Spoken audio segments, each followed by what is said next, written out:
Hi friends, ನಮಸ್ಕಾರ. ಇವತ್ತು ನಮ್ಮ ನುಗ್ಗೆ ತೋಟದಲ್ಲಿದ್ದೀವಿ. ಇದು ತಮಗೆ ಗೊತ್ತಿದ್ದಂಗೆ 5 ತಿಂಗಳಿಂದ ಹಾಕಿದಂಥ ಬೆಳೆ KDM1 ಭಾಗ್ಯ ಅಂತ ಬಾಗಲಕೋಟ ಯೂನಿವರ್ಸಿಟಿ, ಕರ್ನಾಟಕ ಯೂನಿವರ್ಸಿಟಿಯಿಂದ ಬೀಜ ತಂದು ಸಂಸ್ಕರಣೆ ಮಾಡಿ ಸಸಿ ಮಾಡಿ ನೆಟ್ಟಂಥ ಗಿಡ.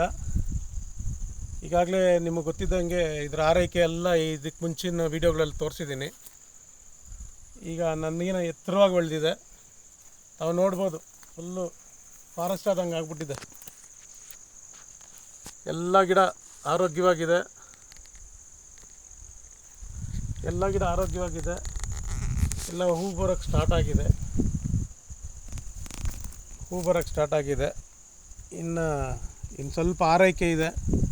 ಆರೈಕೆ ಮಾಡಿದ್ರೆ ಮೋಸ್ಟ್ಲಿ ಜನವರಿ ಎಂಡು ಫೆಬ್ರವರಿ ಮಾರ್ಚಲ್ಲಿ ಕಾಯಿ ಕಟ್ಟುತ್ತೆ. ಕಾಯಿ ಸಿಗೋ ಸಾಧ್ಯತೆಗಳಿದೆ. ಮಾರ್ಚಿಂದ ಕಾಯಿ ಆಯಿತು ಅಂದರೆ ನಮಗೆ ಮಾರ್ಚ್, ಏಪ್ರಿಲ್, ಮೇ, ಜೂನ್ವರೆಗೂ ಕಾಯಿ ಸಿಗುತ್ತೆ. ಈಗ ಒಂದು 80, 100, 120ವರೆಗೂ ಕಾಯಿ ಮಾರಾಟ ಇದೆ ಮಾರ್ಕೆಟಲ್ಲಿ.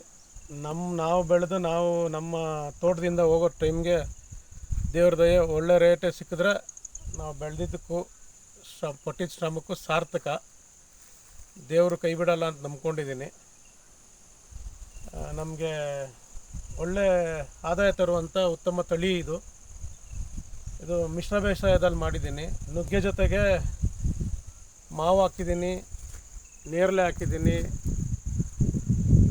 ಬೆಟ್ಟದ ನೆಲ್ಲಿಕಾಯಿ ಹಾಕಿದ್ದೀನಿ, ಹಲ್ಸು ಹಾಕಿದ್ದೀನಿ, ಆಮೇಲೆ ವಾಟರ್ ಆಪಲ್ಲು, ಇಲ್ಲಿ ಅಂಜೂರ ಗಿಡ ಹಾಕಿದ್ದೀನಿ, ಮತ್ತು ಇದು ಪೊಮಗ್ರಾನೇಟ್, ದಾಳಿಂಬೆ ಹಾಕಿದ್ದೀನಿ, ಸೀತಾಫಲ ಹಾಕಿದ್ದೀನಿ, ಮತ್ತು ಸೇಬು ಹಾಕಿದ್ದೀನಿ, ಆಮೇಲೆ ಸ್ವಲ್ಪ ಬಾಳೆ ಹಾಕಿದ್ದೀನಿ, ಮತ್ತು ತೊಗರಿ ಹಾಕಿದ್ದೀನಿ.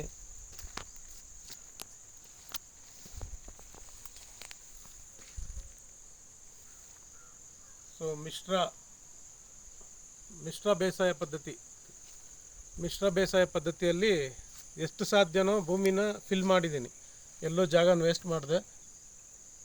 ನನಗೆ ಎಷ್ಟು ಸಾಧ್ಯನೋ, ಎಷ್ಟು ನೋಡ್ಕೊಳ್ಳೋಕೆ ಸಾಧ್ಯನೋ ಅಷ್ಟು ಗಿಡಗಳಿಗೆ ನೆಟ್ಟು ಮಿಶ್ರ ತಳಿ ಹಾಕಿ ಮಿಶ್ರ ಬೇಸಾಯ ಪದ್ಧತಿನ ಅಳವಡಿಸ್ಕೊಂಡಿದ್ದೀನಿ.